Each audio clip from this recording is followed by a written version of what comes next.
में शिरकत करने से पहले कई अखाड़ों का नगर प्रवेश और पेशवाई हो चुकी है। ये अखाड़े महाकुंभ छावनी प्रवेश की शोभा यात्रा निकालते हैं।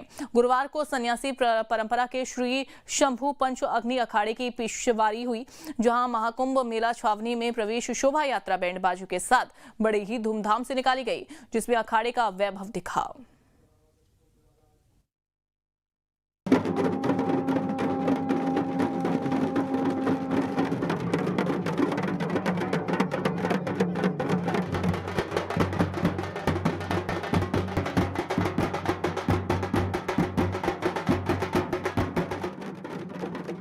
महाकुंभ 2025 की रौनक प्रयागराज में धीरे धीरे बढ़ती जा रही है। जैसे जैसे अखाड़ों की पेशवाई हो रही है, कुंभ क्षेत्र में प्रवेश हो रहा है। कुंभ क्षेत्र गुलजार होता जा रहा है।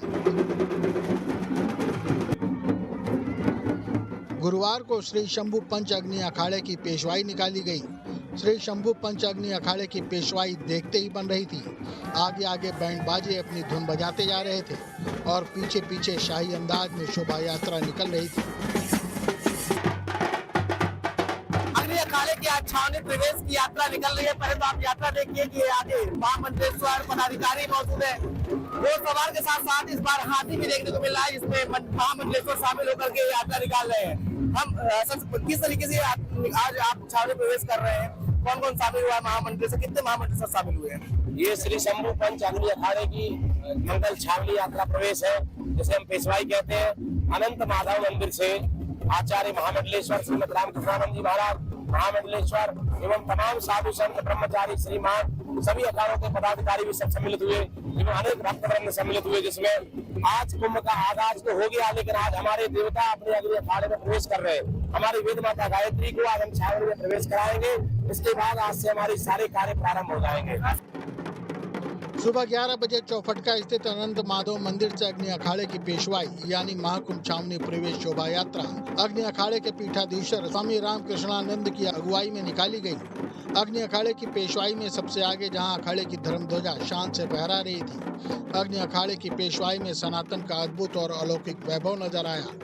वहीं उसके पीछे अखाड़े की इष्ट भगवती गायत्री के रथ का लोग दर्शन कर रहे थे। कोई संत हाथी पर सवार नजर आ रहा था तो कोई नागा घोड़ों पर शान से चलता नजर आ रहा था और कुछ सन्यासी तो ऊंटों पर सवार होकर कुंभ क्षेत्र पहुंचे। अखाड़े के महंत श्री महंत और महामंडलेश्वर ट्रैक्टर ट्राली पर बनाए गए रथों पर चांदी के हौदों में सवार थे। के साथ परशुराम अखाड़े की भी यात्रा आज हमारे साथ हमारा परशुराम अखाड़ा, क्योंकि हम अग्नि अखाड़े के ब्रह्मचारी हैं, ब्राह्मण होने के नाते भगवान परशुराम भी हमारे आराध्य है। परशुराम अखाड़े ने भी आज अग्नि अखाड़े के साथ प्रवेश किया हमारे साथ। माँ गायत्री के उसमें जो है अग्नि अखाड़े के साथ परशुराम अखाड़ा भी शामिल प्रवेश कर रहा है। पेशवाई में नागा सन्यासी भी हैरतअंगेज करतब दिखा रहे थे, जिसे देखकर लोग भाव विभोर हो गए। अग्नि अखाड़े की पेशवाई में हाथी घोड़े ऊंट भी शामिल किए गए, जिन पर सवार होकर नागा सन्यासियों ने महाकुंभ छावनी में प्रवेश किया। ये नागा सन्यासी जो है वो घोड़े पर सवार होकर चल रहे हैं और कुछ रथों पर सवार होकर चल रहे हैं। महाराज जी, किस तरीके से आज आपकी छावनी प्रवेश हो रही है, क्या कहें? आप लोग आज वही डेरा हो जाएगा? हाँ, वही हो जाएगा। आज से डेरा हो जाएगा, आज के बाद वही रहेंगे। आप लोग वही जब तक करेंगे? हाँ, वही बिल्कुल। देखिए, उत्साह जो है वो पूरी तरीके से देखने को मिल रही है। नागा सन्यासी जो है वो देखने को मिल रहे हैं और साफ तौर पर देखिए तस्वीरें जो है वो। महाराज जी, आज से आप लोग का वहीं पे डेरा हो जाएगा? आज से आप लोग वहीं पे जब तक करेंगे? हाँ जी। घोड़े पर सवार होकर के आप लोग जा रहे हैं महाकुंभ में? अखाड़े में जा रहा, अखाड़े में। तो आज से वहीं पर पूजा पाठ होगा? हाँ जी। पेशवाई में शामिल संत महात्माओं के दर्शनों के लिए जगह जगह सड़क के किनारे भक्तों की भारी भीड़ नजर आई और शाही अंदाज में शोभा यात्रा ने महाकुंभ छावनी में प्रवेश किया। देखने को मिल रही है। देखिए, अखाड़े जो है नागा साधु सन्यासी जो शोभा होते हैं और वो पूरी तरीके से शोभा जो है वो देखने को मिल रहे हैं और अखाड़े के साधु सन्यासी साफ तौर पर घोड़े पर हाथी पर सवार होकर अब कुंभ नगर की ओर प्रवेश कर रहे हैं। अब इनका वहीं पर छावनी हो जाएगा और पूजा पाठ करते हुए ये नागा साधु सन्यासी देखने को मिलेंगे। प्रयागराज से न्यूज़ स्टेट उत्तर प्रदेश। वहीं संगम की रेती पर तंबुओं का शहर बसने लगा है और इस शहर की सारी व्यवस्था मजबूत की जा रही है। 13 जनवरी 2025 से जब आस्था का कुंभ संगम किनारे टूटेगा तो प्रशासन की धड़कनें बढ़ जाएंगी। जमीन के साथ साथ उसे पानी पर भी नजर रखनी पड़ेगी ताकि कोई हादसा ना हो, कोई भी श्रद्धालु डूबने ना पाए और संगम में भी नावों का संचालन सुचारू रूप से हो सके, इसके लिए पानी में बेहतर ट्रैफिक व्यवस्था बनाई जा रही है। साथ ही वाटर ड्रोन से पानी के नीचे भी नजर रखी जाएगी। इसके लिए जल पुलिस भी तैयार है। कुंभ के दौरान संगम पर नहाने वालों का रेला जब त्रिवेणी में उतरेगा तब ऐसे में सबसे बड़ी चुनौती स्नान करने वालों की सुरक्षा को लेकर होगी। इसके लिए जल पुलिस, पीएसी, एनडीआरएफ, एसडीआरएफ के जवान तो घाटों और पानी में अपनी बोट्स पर तैनात रहेंगे ही, लेकिन स्नान के दौरान घाट पर अगर कोई हादसा होता है, कोई पानी में डूब जाता है या कोई संदिग्ध गतिविधि होती है तो उसके लिए कुंभ में पहली बार अंडर वाटर ड्रोन तैयार किया गया है। कुंभ मेला 2025 में किसी तरह की कोई सुरक्षा चूक ना हो, इसके लिए पहली बार अंडर वाटर ड्रोन का इस्तेमाल किया जाएगा और अंडर वाटर ड्रोन पानी के अंदर रह करके जो अंदर की गतिविधियां हैं उनका सर्विलांस करेगा। बात करने के लिए हमारे साथ आईजी डॉक्टर राजीव नारायण मिश्रा हैं, जिनकी तरफ से ये जो है डेमो किया गया और उसके बाद ड्रोन को खरीदा गया है, तो उनसे बात करते हैं। सर, ये बताएं कि अंडर वाटर ड्रोन का क्या ज़रूरत है कुंभ मेले में? जी, इस महाकुंभ पर्व को सकुशल और निर्विघ्न रूप से संपन्न कराने के उद्देश्य से उत्तर प्रदेश सरकार द्वारा उत्तर प्रदेश पुलिस को, पीएसी बल को विभिन्न साधन और संसाधन मुहैया कराए गए हैं। उसी क्रम में एक अंडर वाटर ड्रोन हम लोगों ने प्रोक्योर किया है, जो जिस प्रकार से जो सामान्य ड्रोन हम देखते हैं वो नभ में रह के ज़मीन की और आकाश की गतिविधियों को रिकॉर्ड करता है, उसी प्रकार ये अंडर वाटर ड्रोन पानी में नीचे रह के पानी के नीचे होने वाली गतिविधियों पर निगाह रख सकेगा और हमको इन्फॉर्मेशन दे सकेगा। ये जो अंडर वाटर ड्रोन है ये 100 मीटर की गहराई तक जाके मतलब ये काफ़ी गहराई 100 मीटर तक मेज़र कर सकता है और वहाँ पर जाकर भी जो होने वाली गतिविधियाँ हैं वहाँ को रिकॉर्ड करके जो मॉनिटर है, जो एलईडी डिस्प्ले हमारे पास रहता है, वहाँ पर प्रदर्शित करता है। इसके माध्यम से हम सारी गतिविधियाँ जो पानी के नीचे चल रही हैं उन पर नज़र रख सकते हैं। साथ ही साथ कोई व्यक्ति या वस्तु कोई अगर गहरे पानी में है उसको भी लोकेट कर सकते हैं, पिन पॉइंट कर सकते हैं। और हमारे पास जो डीप डाइवर्स रहते हैं, प्रशिक्षित गोताखोर रहते हैं, जो कि गहरे पानी में जाके कोई रेस्क्यू का ऑपरेशन है उस सूचना के आधार पे उस पिन पॉइंट लोकेशन पे जाके तत्काल प्रतिक्रिया करके रेस्क्यू का कार्य भी कर सकते हैं। तो पहली बार कुंभ मेले में अंडर वाटर ड्रोन का प्रयोग किया जाएगा और जिस तरह से जो उसका रिजल्ट था वो पानी की सतह से कंट्रोल होता है रिमोट के जरिए और पानी के अंदर 100 मीटर तक जा कर के पानी के अंदर की हर एक्टिविटी को रिकॉर्ड कर सकता है, उसको डिस्प्ले कर सकता है जो मॉनिटर है, और इस लिहाज से पानी के अंदर से किसी तरह का कोई ख़तरा ना हो, उसको लेकर जो पुलिस है, पीएससी है, उसकी तरफ से ये प्रयास किया गया है कि पानी के अंदर से भी किसी तरह का कोई खतरा ना हो और कुंभ मेले में हर आने वाला यात्री सुरक्षित हो। ये ड्रोन 24 घंटे पानी के भीतर निगरानी करेंगे और किसी भी संदिग्ध गतिविधि की सटीक जानकारी संबंधित अधिकारियों तक पहुंचाएंगे। इस अंडर वाटर ड्रोन का वजन 9 किलोग्राम है, जिसमें 2 थ्रस्टर लगे हैं। इसकी खासियत ये है कि ये गहराई तक जा सकता है और खोजबीन कर सकता है। ये चार्ज होने पर 5 से 8 घंटे तक काम करता है। बेसिकली ये छोटा सा ड्रोन है, अंडर वाटर ड्रोन है, इसको रिमोटली ऑपरेटेड व्हीकल कहते हैं अंडर वाटर। ये करीबन 9 किलो का आता है। ये तुरंत अगर कहीं दुर्घटना घटी, कोई डूब गया या किसी सिक्योरिटी रीजन के लिए आपको जांच करनी है अंडर वाटर, तो आप तुरंत इसको डिप्लॉय कर सकते हो। इसमें 4K कैमरा लगा हुआ है, 2 थ्रस्टर है। पायलट उसको बाहर से पायलटिंग करके ड्रोन वो एरिया में घुमा के उसका सर्वे, सर्च और उसका सिक्योरिटी पर्पस के लिए कर सकता है। इसकी बैटरी लाइफ 5 से 8 घंटा है और उसमें 2000 ल्यूमन लाइट्स लगी है, इसीलिए अंधेरे में भी, रात को भी इसका उपयोग कर सकते हैं। रात को अंधेरे में डाइवर को भेजना एक बड़ा रिस्की काम है, तो अंधेरे में भी इसका उपयोग कर सकते हैं। और इसी तरह इसका कुंभ सर बेसिकली ये 4K कैमरा है, तो जो भी ऑब्जेक्ट नीचे जाएगा, जो भी ऑब्जेक्ट पड़े होंगे उसकी विसिनिटी में, वो उसको ऊपर अपने कंट्रोलर में दिखाएगा। और जैसे ही अगर ऑपरेटर को लगता है कि यहाँ पे कुछ आदमी या फिर कुछ एरिया ऑफ इंटरेस्ट है, तो वो वहाँ पे अपना ROV ड्राइव करके उसको नज़दीक से, करीबी से देख पाएगा। ये अंडर वाटर ड्रोन पानी के नीचे जाकर रात में भी गतिविधि पर नजर रख सकता है। सीएम योगी आदित्यनाथ के निर्देश पर यह पहल की गई है, जिससे थल, नभ और जल तीनों पर निगरानी सुनिश्चित हो सके। पानी के भीतर किसी भी संदिग्ध गतिविधि को पहचान कर यह ड्रोन ICCC यानी इंटीग्रेटेड कंट्रोल कमांड सेंटर तक जानकारी को भेजेगा। ये ड्रोन आपात स्थिति में तुरंत कार्रवाई के लिए अलर्ट भेजता है। इसके अलावा भी जल पुलिस के पास पर्याप्त सुरक्षा के साधन हैं। देखिए, वो जल में हम लोग लगातार हर प्रकार की निगरानी की व्यवस्थाएं कर रहे हैं। जो PSC के जो बाढ़ राहत दल है वो हर स्नान घाटों पर तैनात किए जा रहे हैं। 10 कंपनी जो PSC की है उसमें सारे कुशल तैराक हैं, जितने भी फ्लड कंपनीज के जवान हैं उनको विभिन्न स्नान घाटों पर व्यवस्थापित किया जा रहा है। उनके पास जो PSC बल है, जल पुलिस है, इनके पास पर्याप्त संसाधन है और नई टेक्नोलॉजी, जैसे आपने देखा कि आज अंडर वाटर ड्रोन को हम लोगों ने प्रोक्योर किया है, इस प्रकार की सारी अन्य भी बहुत सारे संसाधन हैं, जिसमें सोनार सिस्टम है, अन्य भी बहुत सारे जो हमारे पास आइटम्स हैं वो मौजूद हैं, जिसका हम लोग निश्चित तौर पे इस महाकुंभ को सकुशल और निर्विघ्न संपन्न कराने के लिए प्रयोग करेंगे। लेकिन गंगा और यमुना के पानी में स्नान पर्वों के समय जब 4000 नावें सवारियों को ढोती हुई चलेंगी तो उनके बीच यातायात की समस्या आ सकती है, क्योंकि ज्यादा ट्रैफिक होने की वजह से हादसे की संभावना बढ़ जाती है। ये भी पुलिस के लिए एक बड़ा चैलेंज है।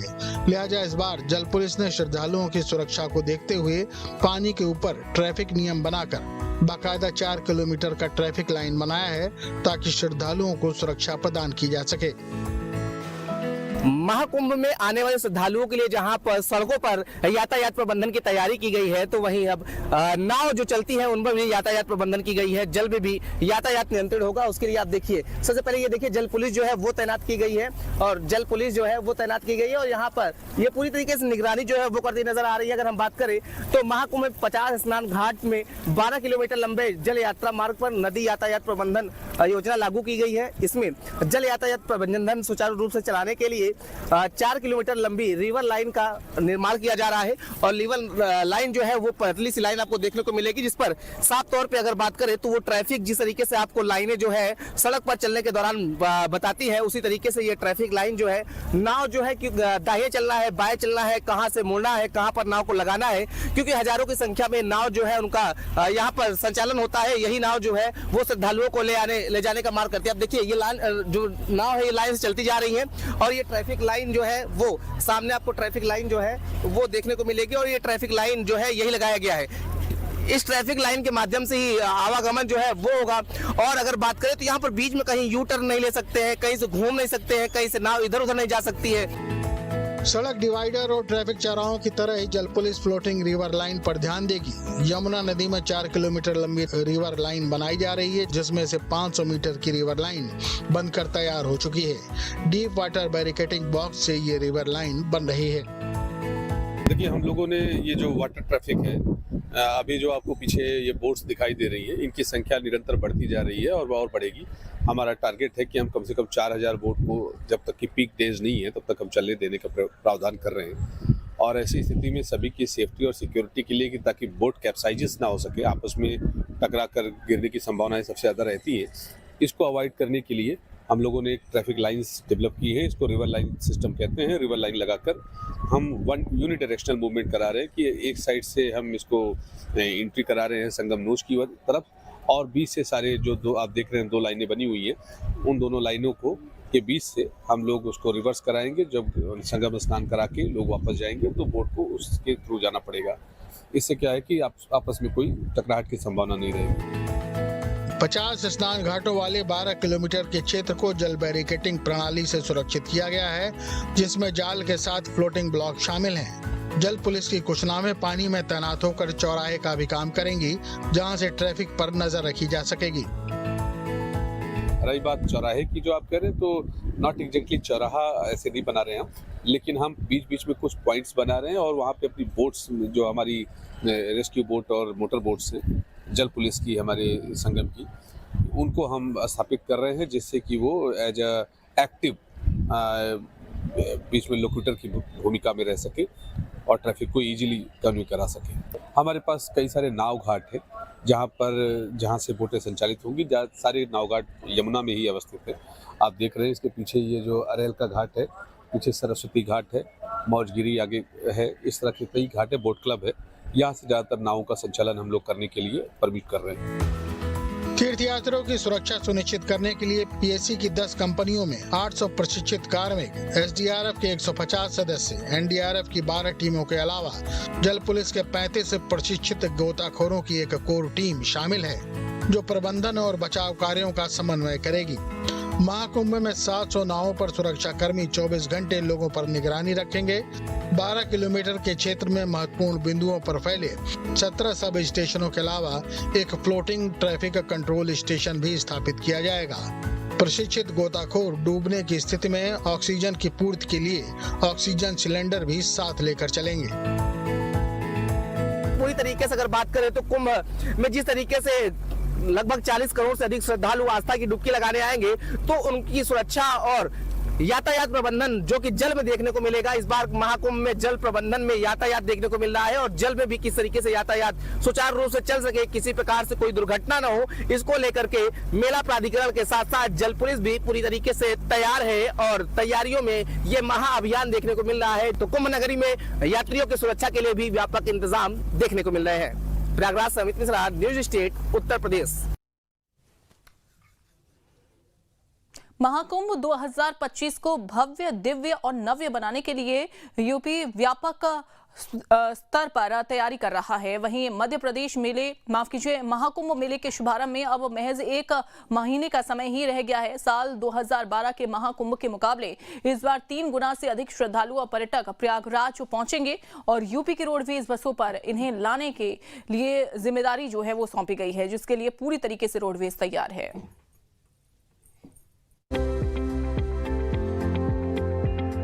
प्रयागराज में लगने वाले महाकुंभ में उम्मीद की जा रही है कि यहां आने वाले यात्रियों और श्रद्धालुओं की संख्या 45 करोड़ के पार हो जाएगी और कुंभ में पहुंचने के लिए यात्री ट्रेन और बसों का इस्तेमाल ज्यादा करेंगे। इस लिहाज से उत्तर प्रदेश राज्य सड़क परिवहन निगम ने तैयारियां पूरी कर ली हैं। निगम की 5 से 6 हजार बसें अलग अलग जिलों से यात्रियों को लेकर प्रयागराज पहुंचेंगी। इसके अलावा परिवहन निगम 550 इलेक्ट्रॉनिक बसों का भी संचालन करेगा। महाकुंभ 2025 के अवसर पे जो श्रद्धालु तीनों पीक डेज पे आएंगे, उनके सेफर इवैक्यूएशन के लिए परिवहन विभाग ने करीब 5000 से 6000 बसेस, रोडवेज बसेस की व्यवस्था की है। इसके अतिरिक्त 550 इलेक्ट्रॉनिक बसेस भी चल रही हैं मेले के अवधि के दौरान। यूपी परिवहन निगम ने श्रद्धालुओं की सुविधाओं के मद्देनजर 200 एसी बसें चलाने का फैसला किया है। ये सभी बसें अगले महीने से अलग अलग जिलों से प्रयागराज पहुंचना शुरू हो जाएंगी। ये बसें 3 चरणों में संचालित होंगी। पहले चरण में 12 जनवरी से लेकर 23 जनवरी तक, दूसरे चरण में 24 जनवरी से 7 फरवरी तक और तीसरे चरण में 8 फरवरी से 27 फरवरी तक बसों का संचालन होगा। पहले और तीसरे चरण में प्रयागराज समेत 10 रीजन की 3050 बसों को संचालित किया जाएगा। दूसरे चरण में जब मौनी अमावस्या और बसंत पंचमी का स्नान पर्व होगा, तब प्रदेश के 19 रीजन से कुल 7000 बसों का संचालन होगा। 3 हम लोग अस्थायी बस स्टैंड बनाते हैं। एक आप जानते होंगे हमारा बेला कछार की तरफ है, एक झूसी में रहता है और एक नैनी में। तो 3 ये अस्थायी बस स्टेशन का निर्माण प्रारंभ हो चुका है। समय से इसको कर लेंगे हम लोग। इसके अतिरिक्त 5 से 6 हजार मैंने आपको बताया, उसकी व्यवस्था की जा रही है। इसके लिए 3 अस्थायी बस स्टेशन बनाए जा रहे हैं, जो बेली कछार, झूसी और नैनी में बनाए जा रहे हैं। यात्रियों की सुविधा को देखते हुए एयरपोर्ट और अन्य प्रमुख स्थानों पर 70 रूटों पर 550 शटल बसें भी चलेंगी। 3 न्यूज स्टेट।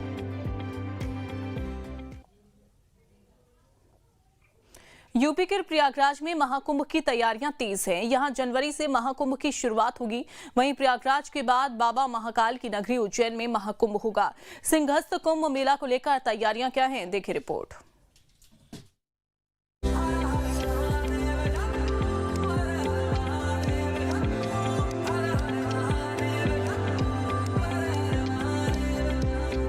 एक तरफ जहां योगी सरकार प्रयागराज में लगने वाले महाकुंभ मेले की भव्य तैयारियों में लगी हुई है, तो वहीं दूसरी तरफ मध्य प्रदेश की मोहन सरकार उज्जैन में लगने वाली सिंहस्थ महाकुंभ की तैयारियों में अभी से लग गई है। प्रयागराज के बाद बाबा महाकाल की नगरी उज्जैन में महाकुंभ होगा। हिंदू ज्योतिष के मुताबिक उज्जैन में लगने वाले कुंभ मेले को सिंहस्थ मेला भी कहा जाता है। उज्जैन में 3 साल बाद 2028 में सिंहस्थ महाकुंभ का आयोजन होगा। 2028 में 27 मार्च से 27 मई तक सिंहस्थ महापर्व होगा। 9 अप्रैल से 8 मई के दौरान 3 शाही स्नान होंगे। 7 पर्व स्नान प्रस्तावित है। करीब 15 करोड़ श्रद्धालुओं के आने की संभावना है। हर दिन 2 करोड़ लोग आएंगे। एक दिन के अंदर 2 करोड़ लोग आएंगे। 2 करोड़ लोग स्नान कर सके, इसके लिए घाट बड़ा हो, तो एक 29 किलोमीटर का घाट हम बनाने का प्लान कर रहे हैं, जो शनि मंदिर से प्रारंभ होगा, रामघाट तक जाएगा। इसकी लागत लगभग 778 करोड़ रुपए होगी। उधर सिंहस्थ की तैयारियों को लेकर कलेक्टर नीरज सिंह ने कहा है कि सिंहस्थ की तैयारियों में प्रयागराज का महाकुंभ का अनुभव मार्गदर्शक बनेगा। एक विशेष टीम कुंभ आयोजन के दौरान प्रयागराज का दौरा करेगी। इस टीम का उद्देश्य वहां की व्यवस्थाओं और प्रबंधन तकनीकों को समझना और सिंहस्थ 2028 में उसका उपयोग करना है। प्रयागराज कुंभ में करीब 40 करोड़ श्रद्धालुओं के पहुंचने का अनुमान है, जो उज्जैन प्रशासन के लिए प्रेरणा का काम करेगा। उधर सीएम मोहन यादव पहले ही ऐलान कर चुके हैं कि उज्जैन की पहचान साधु संतों से है, इसीलिए संतों का सिंहस्थ कुंभ के दौरान खास ध्यान रखा जाएगा। साधु संतों के ठहरने की व्यवस्था होगी। साधुओं के लिए अच्छे आश्रम बनाए जाएंगे। कथा भागवत जैसे धार्मिक आयोजन होंगे। शिप्रा नदी के घाटों का विस्तार होगा। सड़क, बिजली, पेयजल, जल निकासी की व्यवस्था होगी। रेल रूट के साथ सड़क मार्गों को दुरुस्त किया जाएगा। उज्जैन से निकलने वाले सभी मार्ग 4 लेन किए जाएंगे। वंदे मेट्रो ट्रेन का भी संचालन किया जाएगा। इंदौर उज्जैन मेट्रो ट्रेन का संचालन किया जाएगा। विकास कार्यों के लिए 5,882 करोड़ की मंजूरी दी गई है। सीएम ने कहा है, सिंहस्थ महाकुंभ ऐतिहासिक होगा। पूरे विश्व में इसकी गूंज होगी।